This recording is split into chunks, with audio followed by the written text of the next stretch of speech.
def ci ay jéego yu am solo ma bëggoon nga revenir ci un peu ci prouesse boobu noonu ak nan ngeen ko aborder. waaw bon en fait la transition analogique au numérique yaakaar naa ne yëgle bokk na ci télé yi njëkk a anticiper loolu parce que la transition c'était depuis 2015 donc yëgle dafa anticiper par rapport ak les atouts du numérique la nouvelle technologie parce que tey boo xoolee tey transversalité bi am entre l'analogie ak numérique c'est en 2023 2024 la commencé def impact ci société sénégalaise bi mais yëgle commencé na à travers groupe Sen Média commencé na woon déjà di intégrer le système du numérique en mettant en place des sites web mise au point yàgg na en mettant en place ay chaînes YouTube et tout donc tey moom moo may tey sénégalais benn autonomie wala benn may na sénégalais bi benn courage pour tey ñi ngi dugg ci YouTube bi nag ñu ngi dugg ci Facebook ak TikTok ak yooyu mais sans autant comprendre fan la affaire bi jógee donc moo tax yëgle chance boobu noonu la am anticiper par rapport à cette transition depuis 2015 su ma juumul c'est entre juin août ci la transition bi am donc mën nañ ne yëgle fait partie des pionniers de la d'une télévision numérique au Sénégal. Parce que ma gis na vous donnez beaucoup la chance aux jeunes par médiatisation ci côté emploi côté entrepreneuriat damay gis ngeen ciy def beaucoup de ay jéego yu bëri ma bëggoon tamit xam pourquoi cette option et puis lan moo tax ngeen créer cette différence là avec ngeen di def la télé autrement. Donc déjà la technologie dafa large te ñu nekk ci benn société boo xam ne yëgle dafa conscient ci les problématiques socio-éducatives moo tax yëgle créer benn socle boo xam ne socle la pour l'auto-emploi et l'entrepreneuriat donc nous avons mis tous nos axes favorables à l'incubation parce que métier la boo xam ne mën na may nit ki autonomie financière ci kaw mu bëgg ko mu am benn volonté donc ñun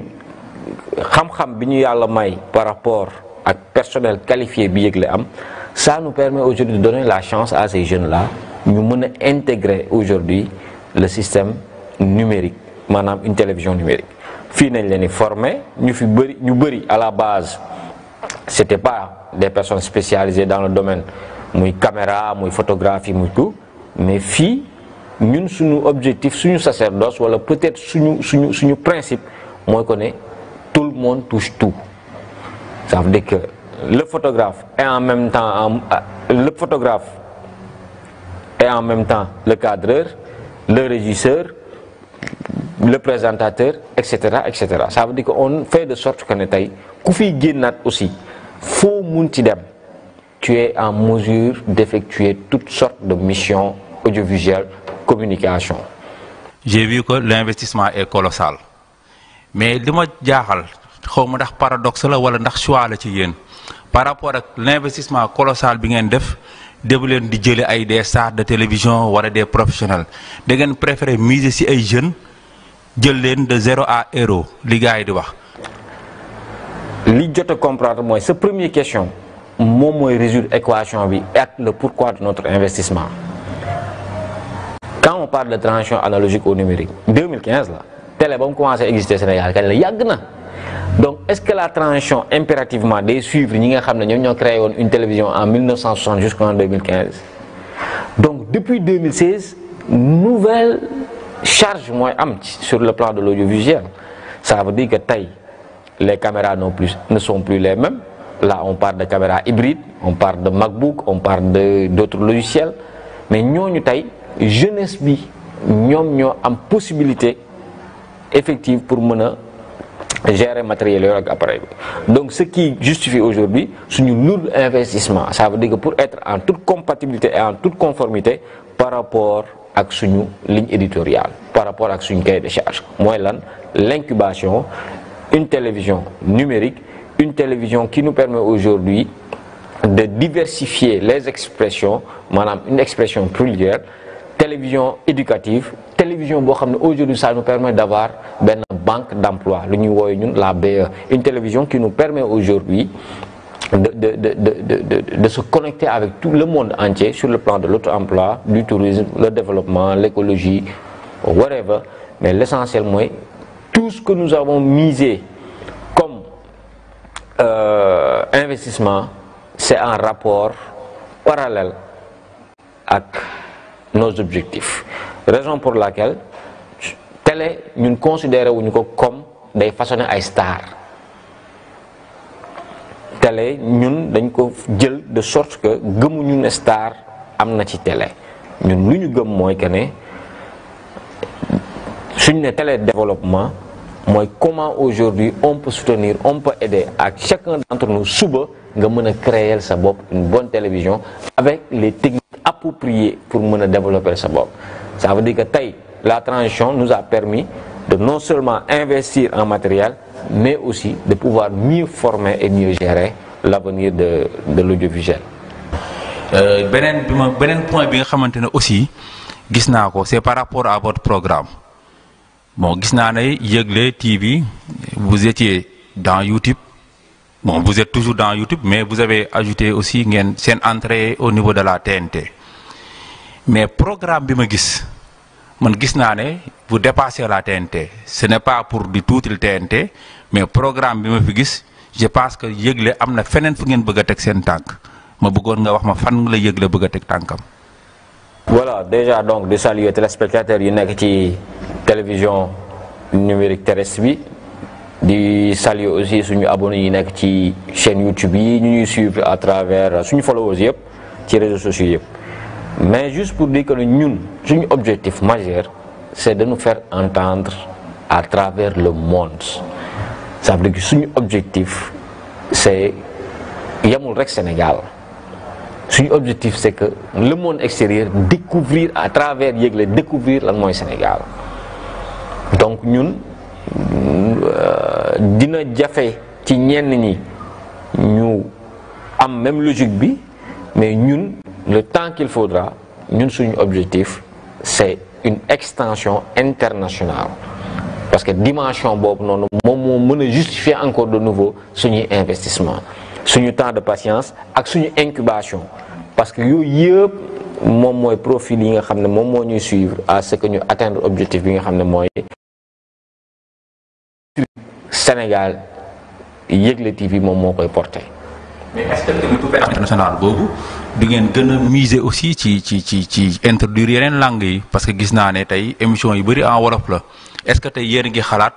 pour gën a dugal ay émissions yoo xam ne en français la et pourquoi pas sax en anglais voilà pour comme que maillage international boobu ngeen bëgg est-ce que vous êtes dans cela tamit.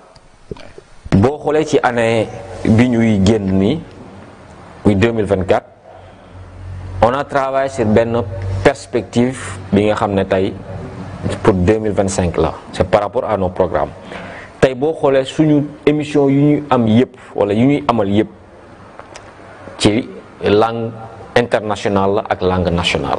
ça veut dire que émission yëpp ay bilingue nañ leen def peut-être au futur dañ dama intégrer ci yeneen langues yi mais l'essentiel comme ñun suñu langue internationale moom mooy le français suñu langue nationale mooy l'wolof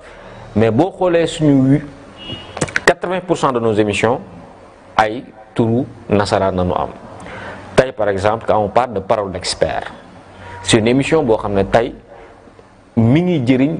képp kuy expert nga mën a ñëw waxtaan ak nit ñi waxtaan ak askan bi de sorte que kenn dootul nekk ci niveau d'ignorance wala di tâtonner pour quelconque sujet muy économie muy mécanique muy plomberie muy électricité donc on fait place aux experts dans tous les domaines pour ñëw tey fësal seen liggéey joxe ci ay directives échanger avec la population donc ce sont des émissions yoo xam ne mënoo ko nationaliser ay émissions yoo xam ne dañ ko war a extérioriser parce que suba l'international xam ne aussi nous avons des talents et ce sont des Africains tey lu ci mel ne yeneen mën naa citer yeneen qu'on va découvrir ensemble l'expression plurielle une émission de confrontation d'idées politique économie et tout il y a l'école de demain une émission qui ramène aujourd'hui le Sénégal au civisme à la non-violence lépp li nga xam ne tey nit ñi ngi koy jël di ko ignorer te muy nekk ay actions yoo xam ne mën na créer benn danger ci sa prochain wala dara donc yooyu yëpp ñu génne ko exposé ko fii. La banque d'emploi ay émission la yi nga xam ne tey ça nous permet d'être en interaction directe avec l'employeur et l'employé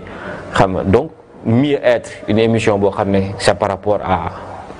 la culture urbaine, c'est par rapport à la culture saine d'abord, c'est par rapport à la santé, les tradipraticiens. Ça veut dire que ci biir télé bi lépp lu ñu war a yëgale ne lii lu baax la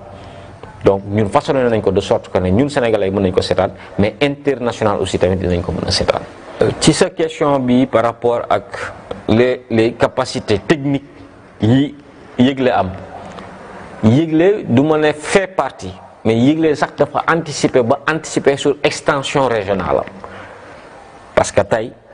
yëgle TV nu mu amee Dakar avec les mêmes les mêmes investissements tu vas les retrouver à Darou Mouhty ñi NS ci TNT bi ci canal 31 donc bokk nañ suñu perspective yi dafa large suñu objectif yi dafa large de sorte que ne loolu dañ ko njëkk a def mais sous peu incha allah dinañ découvrir yeneen yëgle ci yeneen régions yi ba ci sous-région bi incha allah parce que là nous sommes même en phase d'essayer de créer une extension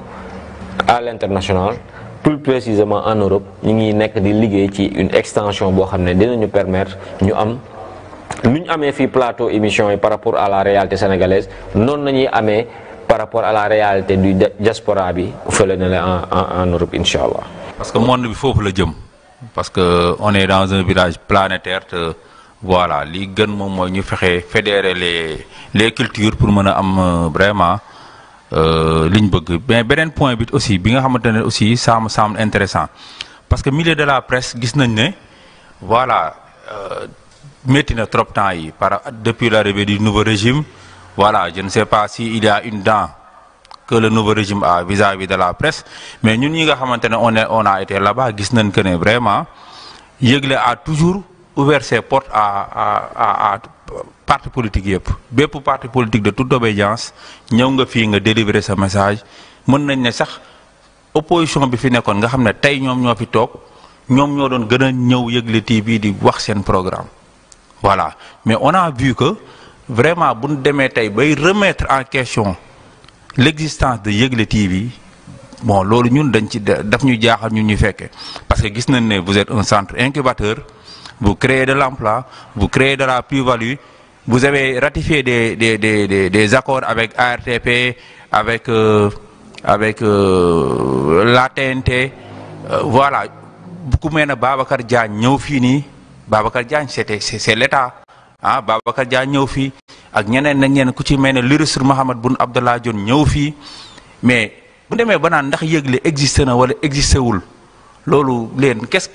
est-ce que vous avez apporté une réponse par rapport à cela ak tamit fan ngeen ci toll. le fait que nuance am gouvernement bu bees bi rek ñëw par rapport à l'application kan mooy télé kan moo dul télé la télévision reconnue la télévision non reconnue mais loolu yëpp anomalie yi succession d'anomalies yi amoon depuis la création de certaines télévisions succession d'anomalies yooyu noonu moom moo créé aujourd'hui tey décision boobu noonu une décision que tout le monde salue nécessairement avis favorable pour ñi nga xam ne bëgg nañ liggéey te xam nañ liggéey bi donc du problème bu ñu mën a ŋaañ maintenant la question qui va se poser mooy est-ce que aujourd'hui diggante le nouveau pouvoir temps bi ñu def ak léegi ci espace 8 mois 9 mois est-ce qu'ils sont bien outillés pour faire la sélection loolu aussi c'est à voir parce que bu ñu xoolee liste yi génn dafay justifier carrément que ne ils ne sont pas trop outillés techniquement et administrativement pour mën a jël yenn décisions yi parce que ARTP boo amee accord ARTP nga am télévision boo xam ne tey ancien directeur général ñëw fi lu mel ne ay Babacar Diagne ay dem si yàlla Boun Abdallah Dionne tey ainsi de suite kilifa yi fi jaar yëpp yaakaar naa ne suñu waxee kilifa rek donc jëmukaayam ca bërëb bu kilifa lay doon donc normalement amul dara loo xam ne tey parce que c'est comme si que ne cette décision dafa démentir carrément processus administratif bi amoon fële et loolu si sama xam-xam bu gàtt juridiquement ça ne colle pas moo tax man personnellement je me pose la question, est-ce que l'État est bien outillé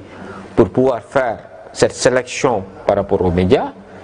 Mais li tax nit ñi di saluer décision bi mooy vraiment l'État les médias dañoo nekkoon ci benn niveau d'insalubrité totale. Kenn xamatul qui fait quoi. Les gens se nomment producteurs, ni directeurs de télévision, ni directeurs de qui, alors que le minimum mooy suñu ne la directeur école nga, donc directeur école boobu yaakaar naa ne xam-xamam moo màcc ci loolee. Donc tey télévision les gens soxlatuñu am benn niveau d'information wala benn niveau intellectuel dans ce domaine, amuñu benn formation qui leur permette aujourd'hui de gérer télévision, quoi qu'on puisse dire. Parce que ñun aujourd'hui ñun à un moment donné suñu diplôme dañ koy ranger ci tiroir yi et on essaie de suivre. Yëgle nag a la chance de ne pas faire partie de ces suiveurs. Yëgle, encore une fois, nous ne sommes pas des conformistes. Nous ne sommes pas des conformistes. Ñun ligne bu ñu amoon ligne éditoriale bu ñu amoon depuis la création de Yëgle ligne boobu moom mooy continuer boobu ba léegi. Ça veut dire quoi? L'incubation. Ça veut dire quoi? Programme environnemental. Ça veut dire quoi? Service, mission de service public. Donc loolu moom mooy sunu ligne te musuñu ko jéggi. Maintenant insalubrité boobu noonu amoon ci médias yi, c'est ça qui conduit aujourd'hui à sa régularisation. Dañuy waxante dëgg dafa tilimoon ñii ñëw nañ qu'on salue bien, encore une fois on salue bien cette initiative. Maintenant nag reste à voir, est-ce que ñoom il ne va pas falloir qu'ils se déplacent wala que ñu tourner waat tout en arrière dem demander au niveau de CDRA exactement ce qui se passe pour pouvoir faire seen sélection. Man je pense que loolu la parce que tey man je ne peux pas justifier un journaliste par rapport à sa carte de presse parce que yomb na ni trafic de permis de conduire amee noonu la trafic de lii amee man la seule chose qui peut me convaincre que ne journaliste bi journaliste la c'est ma gis ko dans la pratique. Donc est-ce que egg nañ ba ci niveau boobu yaakaaruma ne ci 9 mois yi dinañu may bañ toogee léegi dina leen may ñu mën a def kii boobu noonu yëpp yaakaaruma ko franchement à vrai dire. Mais quoi qu'il en soit Yëgle juridiquement amul dara luñ ko mën a blanchir. Au mieux même am na ay fonds yu ñu décerné mais du ngeen ci gis tur Yëgle. C'est des questions à se poser mais ñun ça nous convient. On ne se plaint pas par rapport à ça parce que ñun suñu objectif dañu am bu ñu ko amee baax na bu ñu ko amul baax na donte suñu droit la. Deuxième chose bi aussi mooy que ne il faut qu'on mette sur la table des fonds de production. Nous en avons besoin. Segg aussi ni ñuy seggee les médias nañ seggee noonu le métier de la production audiovisuelle parce que metti na sonn nañu ñi may déglu dinañ xam lu may wax c'est très compliqué. Da ngay gis ku yor téléphone am tijji site web am il est considéré comme un producteur ou un réalisateur. Les diplômés tey ñi newoon diplômé audiovisuel yu ci bëri à un moment donné bon ils vont disparaître te tey war nañ mën a am ay fonds d'appui par rapport à la production pour mën a relayer aujourd'hui histoire au Sénégal. Lat Dior Ngoné Latyr am borom Touba Maam Cheikh Ibrahima Fall Sëñ Mbaye Sy ainsi de suite Khalifa Babacar Sy tourisme religieux bi tey mën nañu war a Kajoor lu tax Kajoor ay ne ça veut dire que delloo waat ñu ci benn li tax suñu patrimoine ñu jàngaat ko. Donc loolu aussi benn appel la bu ñuy lancé kon ñu bàyyi ci xel mais segg bi ñuy segg ni pour médias yi yaakaar naa ne tey suñ ñëwee ñoom seet si ñu dinañ xam dëgg la réalité d'une télévision. Effectivement, je pense que Yëgle TV seen média raay wax ku fi ñëw di nga xam ne c'est un groupe organisé te ñi nga xamante ne ñoo nekk ci top management bi waxuma ñi ci kii mais ñi nekk ci top management bi ku ci nekk ci domaine bi nga nekk yaa ngi ciy exceller. Bon naa ñëw sax ci benn question boo xamante ne ni xam naa du la neex moom question boobu du la neex trop xam nga parce que tey ñun les observateurs dañ ñëw gisoon nañ Yëgle seen média fi mu nekkoon ak fi mu nekk tey. ku ko seetaan boo waxalee yàlla di nga xam ne am na benn touche bu bees bien vrai que loo gis travail d'équipe la mais day am benn touche bu bees parce que on a vu que depuis qu'il y a eu le recrutement d'un directeur de la production on a vu yeneen conception yeneen façon de penser beneen souffle bu ñu insufflé seen média booy tey boo fi ñëwaatee da ngay gis ne mbir mi dafa bees tey bon bëgg naa la laaj je sais pas tey ñu wax tey kii yee Jaaji Kan am na solo parce que tey gis nañ benn waay la ju ñëw nii xam nga buy passé inaperçu ñëw di teg ay affaire am gars yi di gis ay résultats te gis nañ milieu de la presse ak moyen ni mu jafee nit ki mën a def yenn li donc ce serait intéressant ñu xam kin jàkkaarloog nii te émission bi sax ñu tëddee ko kii kan la. bon xam naa ne question c'est pas partie de la logique mais néanmoins naa ci tontu tuuti rek mais tontu bi may tontu sax dama koy généraliser je vais pas toucher le nom mais juste pour dire que ne changement bi ngay wax nga mën ko seetlu bi nga ko mën a seetlu mooy at yi nga def ak yëgle mën cee segg lu bëri mën cee defar lu bëri mën cee it yàq lu bëri mais tu as pris l'option di defar lu bëri option boobu noonu nga ci am nag option boobu moo ma animé ba tax man ma ñëw fi et y a pas un secret gis nga liggéey bu mu mën ci doon lu caaxaan boo ci jàngee rek gëstu xam nga ñun créé wu ñu ay caméra créé wu ñu dara dañ ko bëgg rek doon métier ñu bëgg nekk ci dem jàngi ko nag te ba tey ñii ñu ngi koy jàng parce que lu yaatu la comme li ma wax sànq rek métier bu aléatoire la mën nga ci am branche bu ne mën nga ci nekk producteur de son bagagiste régisseur whatever mën nga ci nekk mais yëgle cahier de charge bi ma lire dama ko gisut fenn j'ai été approché par pas mal de télévisions je n'ai jamais cru que ne man dinaa mës a ñëw ba mën a gérer une télévision parce que j'ai une boîte de production man donc je suis beaucoup plus outillé à faire des productions externes des documentaires je travaille avec des ONG j'ai travaillé avec le gouvernement et tout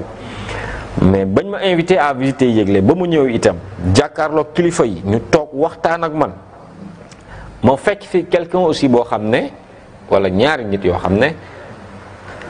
kenn ki dama ko yàgg suivre moom rek mën naa ne bokkoon na ci ñu doon tax may suivre politique Sénégal débat parce que ci xam-xamam ci yitte bi mu amoon ci environnement surtout ak li mu jot a def ci tourisme muy le ministre Thierno Lo mais ba ma ko doon suivre aussi li ma gënoon a téye li ma daan gën a téye wala li ma daan gën a concentré la mooy dëgg bi muy waxee sa manière de parler franc dire bi quoi ce qui reflétait l'image exactement ce qui reflétait l'image à mon père ça veut dire que gis ko ci télé c'était comme si même seen mine bi ni ñuy waxee seen fulla mine bi ça reflétait automatiquement à ce que ma bosu pap musuma woon xam ne c'était lui l'initiateur de ce projet yëgle Sen Média musuma ko woon xam mais ba ma liiree cahier de charge yëgle ba dugg ba toog gis ko muy moom suñu waxtaan yàggut parce que bu mu ñëwee rek ñu def une confrontation avec son directeur Malick Guissé mais automatiquement les points se sont retrouvés parce que li ma doon mësa man ñaan mooy vraiment une télé dans le sens une télévision dans le sens aujourd'hui où tey sous-région beeg ñeneen war nañu mën a copier yëgle pour taxawal une télé du ma ne nag télé am fi de wax dëgg yàlla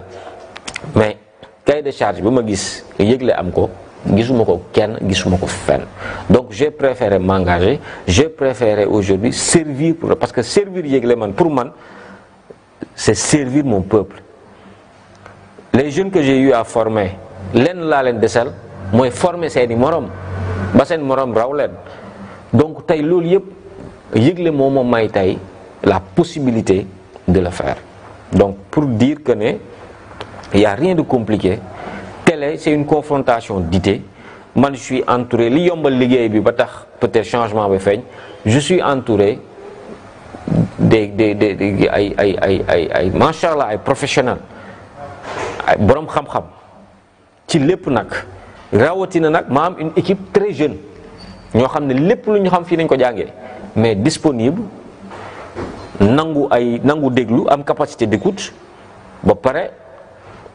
topp ma ci ambition wala intention yi ma am pour servir notre pays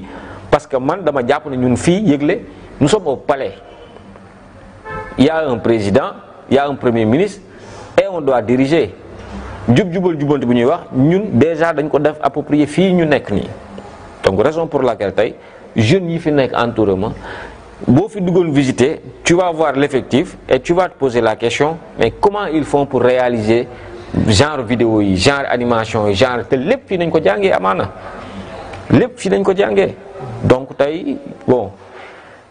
je vais faire un sursaut sur ma présentation comme question piège et je réponds en général par rapport à ça. Je pense que respecté nañ sa option xawoon naa ne doo ci sawar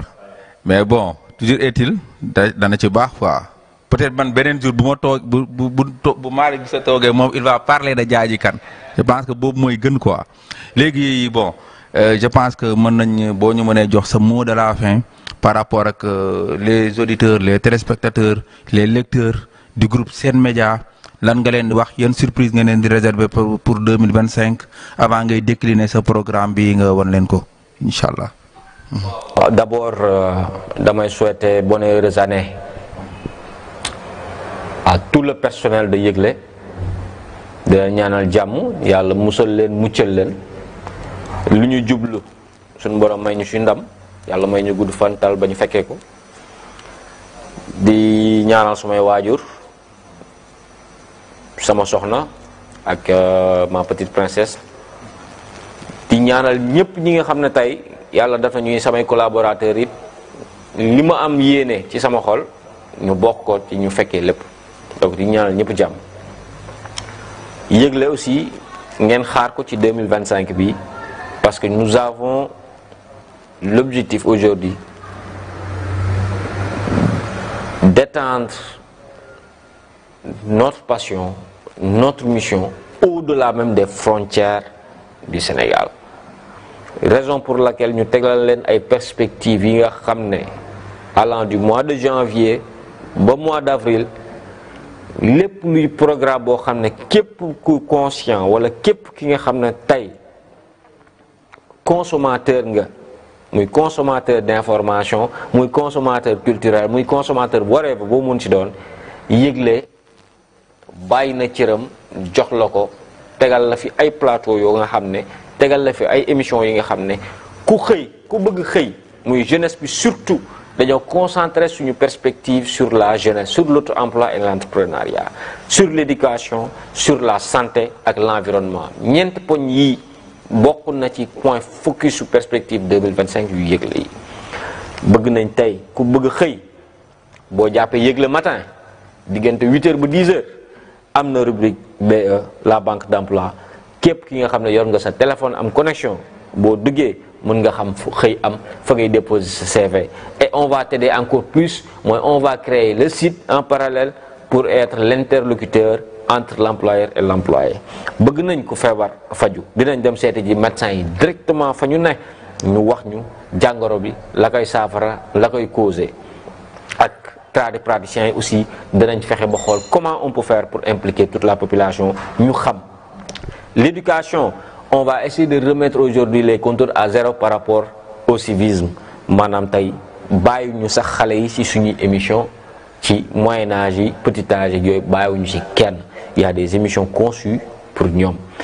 côté environnement am nañ fi lu mel ni terre et tradition lépp li nga xam ne ci environnement la jëm muy écologie muy tradition culturelle religieuse lépp am nañ ko fi donc muy ñeenti ponk yi nga xam ne tey bokk na ci suñuy objectif primaire allant du mois de janvier au mois d'avril baaxee ko nag téléspectateurs yi